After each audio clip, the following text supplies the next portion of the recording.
हरे कृष्णा, राधे राधे। हम सभी मांडवी का जीवन परिचय श्रवण कर रहे हैं। गतांग से आगे भरत और शत्रुघ्न मांडवी और श्रुतकीर्ति के साथ युधाजीत के कक्ष में पधारे। अब सभी लोग एक परिवार के रूप में महाराज के महल की ओर बढ़े। महाराज अश्वपति बड़ी व्याकुलता से भरत की प्रतीक्षा कर रहे थे, लेकिन यह क्या, युधाजीत के साथ भरत और शत्रुघ्न उन्हें साफ दिखलाई पड़ रहे थे और उनके साथ दो नारी मूर्तियां और भी थीं, जो अपने संकोच और सील के कारण, कुछ राज्य मर्यादा के कारण एक झिझक के साथ धीरे धीरे आगे बढ़ रही थीं। सबसे पहले युधाजीत ने महाराज अश्वपति को प्रणाम किया और फिर दौड़कर भरत तो प्रणाम को भूलकर महाराज के गले से लग गए। अरे वत्स, तुमको अपने इस बूढ़े नाना की याद आ गई? नाना जी, भला आपको कोई भूल सकता है? मैं तो आपके लिए फिर से एक नए आशीर्वाद के लिए देखिए क्या लाया हूँ। महाराज अश्वपति कुछ को समझ तो रहे थे, लेकिन फिर भी निश्चिंत नहीं कर पा रहे थे, अतः बोले, क्या लाए हो? आपकी दोहित्र बधू महाराज दशरथ ने तुम्हारा विवाह कर दिया और मुझे बताया तक नहीं। वे ऐसा कैसे कर सकते थे? तुम्हारे विवाह के बारे में उन्हें मुझसे पूछना चाहिए था। नाना जी, कई बार पुत्र पिता से परिस्थिति के कारण आज्ञा नहीं ले पाता। तुम कहना क्या चाहते हो?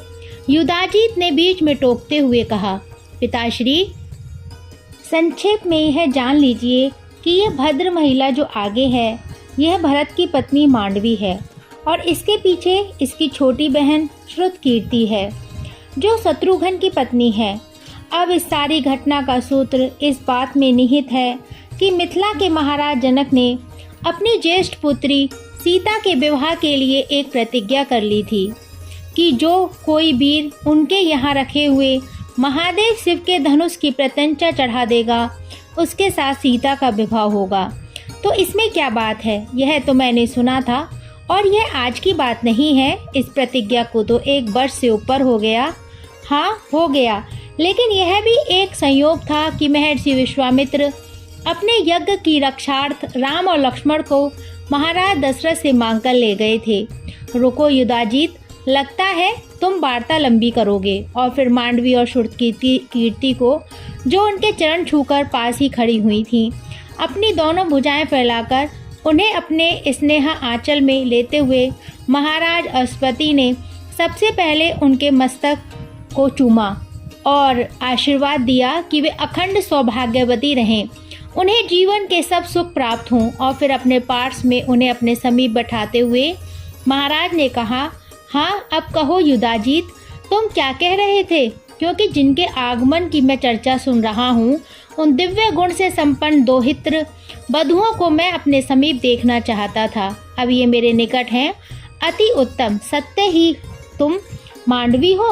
हाँ नाना श्री। और तुम श्रुतकीर्ति? हाँ नाना श्री। मेरे जीवन की सारी कामनाएं पूरी हो गईं। युधाजीत, मैं तुम्हारी सारी कथा सुनूंगा, पर अब मैं सुखपूर्वक यह कह सकता हूँ कि यदि यमराज मुझे ले जाना चाहे तो किसी क्षण भी ले जा सकते हैं।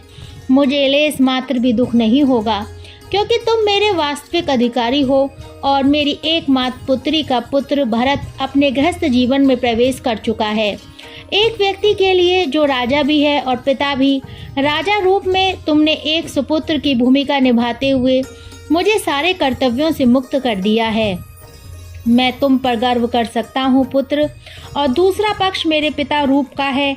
मेरी एकमात्र कन्या केकई के पुत्र भरत का विवाह एक गुणशीला कन्या के साथ हुआ है। यह मैंने मांडवी को देखकर क्षण भर में जान लिया है। मुझ जैसा सुखी व्यक्ति इस संसार में कौन होगा? महाराज अश्वपति ने भावुकता में आकर एक बार फिर मांडवी के मस्तक का चुम्बन करते हुए कहा, सर्व सुख ग्रहणी बनो पुत्री। मृत्यु सैया के समीप आया हुआ यह राजा, तुम्हारा नाना, तुम्हें आज यही आशीर्वाद दे सकता है कि तुम जीवन के प्रत्येक सुख की अधिकारिणी बनो।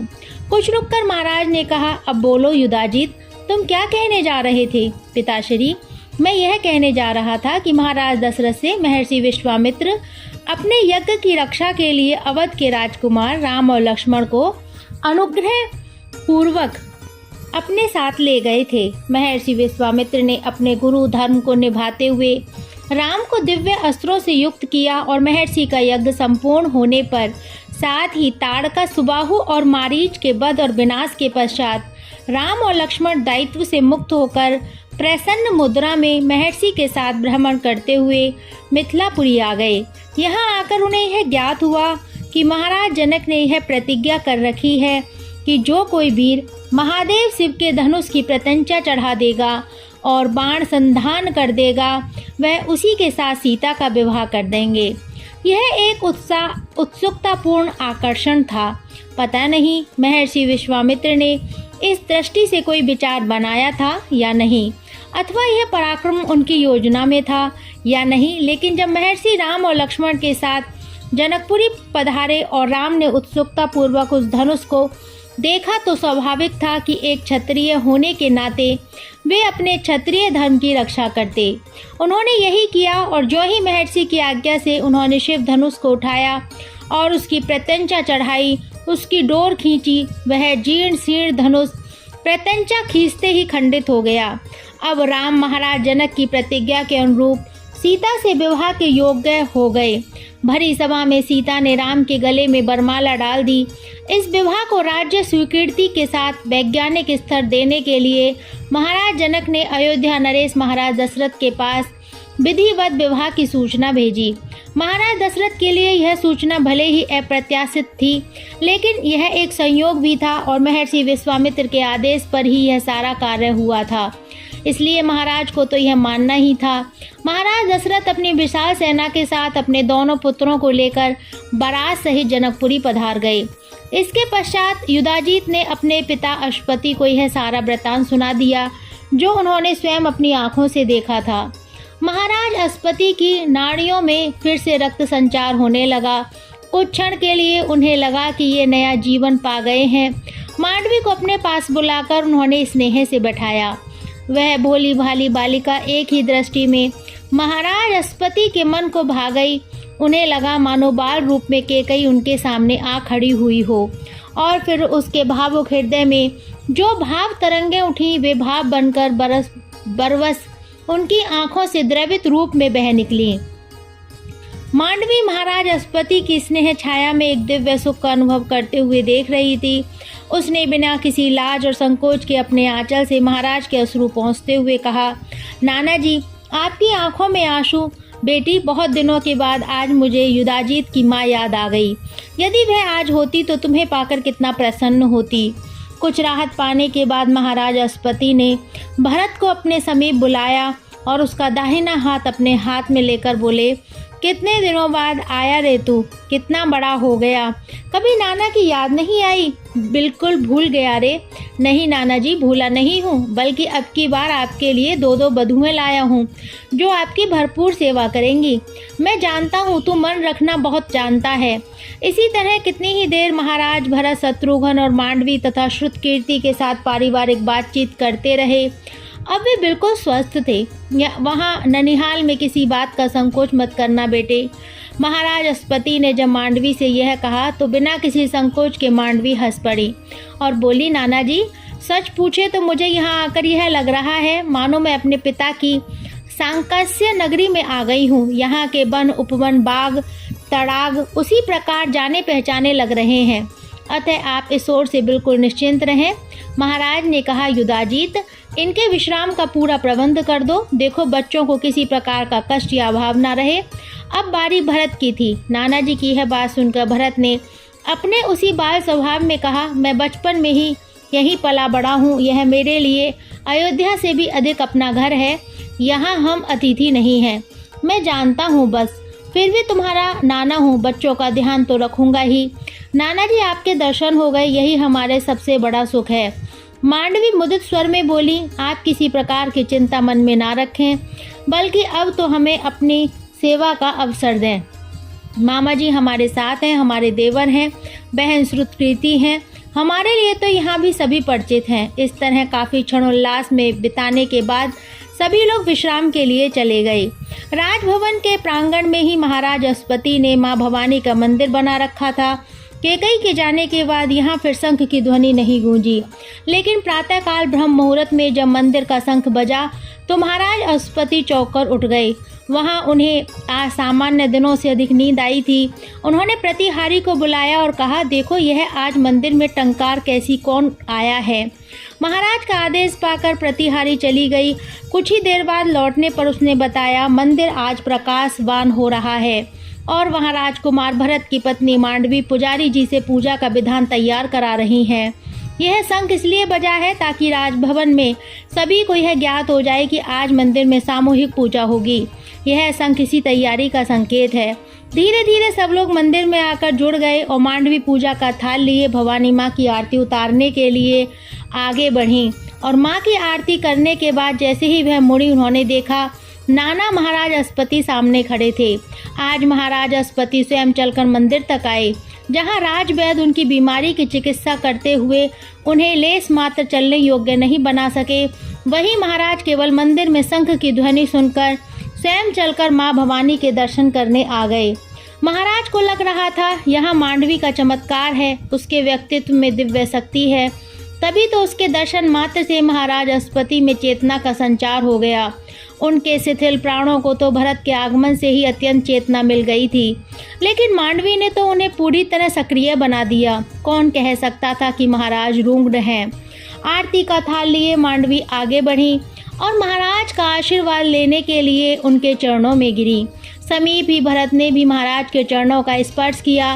महाराज इतने प्रसन्न थे कि इसका अनुमान मंदिर में उपस्थित सभी नर नारी कर रहे थे। युधाजीत ने देखा तो वे भी आश्चर्यचकित रह गए। भरत, मांडवी, शत्रुघ्न और श्रुतकीर्ति को आशीर्वाद देने के बाद जब महाराज देवी भवानी के सामने पहुंचे तो उनके हाथ अभिवादन करने के लिए बरबस ही उठ गए। महाराज ने देखा मां भवानी के हाथ का फूल अश्वपति के चरणों में आकर गिर गया। यह इस बात का प्रमाण था कि देवी ने उनकी पूजा स्वीकार कर ली है। महाराज पूरी तरह स्वस्थ हो गए। यह समाचार जब नगर में फैला तो सभी को अत्यंत प्रसन्नता हुई और इस उल्लास के क्षण को सामूहिक रूप में महाराज के साथ मनाने की योजना बनाई गई। आने वाले दुर्गा पूजन के दिन यहाँ बड़े उल्लास से उत्सव मनाया जाएगा। इस घोषणा के साथ मंदिर की श्रद्धालु भीड़ धीरे धीरे आगे बढ़ती महाराज के चरणों में शीश नवाने लगी और आज सभी लोग महाराज के स्वास्थ्य की कामना करते हुए मंदिर में पहुँचे। महाराज ने स्वयं अपने हाथों से प्रसाद बांटा। ब्राह्मणों, तपस्वियों और ऋषियों को जीभ खोलकर दान दिया। मांडवी को तो प्रसन्नता की कोई सीमा नहीं थी। वह साफ देख रही थी कि जिस दिन वह यहाँ आई थी उस दिन नाना महाराज अपने रोंगड़ सैया पर निश्चित लेटे थे, लेकिन उसके आने के बाद से धीरे धीरे उनमें जीने की इच्छा जागृत होती गई। यह ईश्वर का प्रताप था कि जैसे ही इस महल में मांडवी के पैर पड़े, महल की चहल पहल फिर से लौट आई। महाराज अश्वपति को तो मांडवी में अपनी पुत्री कैकेयी की झलक स्पष्ट दिखलाई देती थी और क्योंकि अब वे काफी स्वस्थ हो गए थे इसलिए आज अपेक्षाकृत अधिक प्रसन्न थे। नगर के सभी नर नारी इस उत्सव में सम्मिलित थे। बहुत उल्लास के साथ नृत्य और गायन की स्वर लहरियों के बीच उत्सव समाप्त हुआ और प्रसन्न मन सभी लोग राजमहल लौट आए। महाराज अश्वपति की सेवा का सारा दायित्व अब स्वयं मांडवी ने संभाल लिया। युधाजीत अपने राज कार्य में व्यस्त थे और भरत, शत्रुघ्न इस सुंदर नगर में मग्न रहते हुए भी बीच बीच में अयोध्या की याद कर लिया करते थे। राजकुमार भरत अपने ननिहाल में थे और राम, लक्ष्मण, महाराज दशरथ के साथ अयोध्या में राज्य कार्य में संलग्न। हालांकि भरत और शत्रुघ्न अपने मामा के यहाँ बड़े स्नेह पूर्वक और लाड़ प्यार में रह रहे थे, किंतु फिर भी माता पिता की याद तो उन्हें आती ही थी। इधर अयोध्या में महाराज दशरथ के लिए भी महेंद्र और वरुण के समान भरत और शत्रुघ्न दोनों ही सदा याद आते थे, क्योंकि जैसे शरीर से प्रकट हुई चार भुजाएं समान होती हैं, उसी प्रकार महाराज दशरथ को भी अपने चारों पुत्र प्रिय थे। एक दिन अपने कक्ष में सोते हुए ब्रह्म मुहूर्त में भरत ने एक स्वप्न देखा और उनकी आंखों की नींद उचट गई और वे सैया से उठे और फर्श पर चहलकदमी करने लगे। अचानक मांडवी की भी आंख खुल गई। वह चौंकी। अरे स्वामी, आप कहाँ हैं? उसने चारों ओर देखा तो पाया सामने स्तंभ के सहारे खड़े भरत गहन चिंतन में डूबे हुए हैं।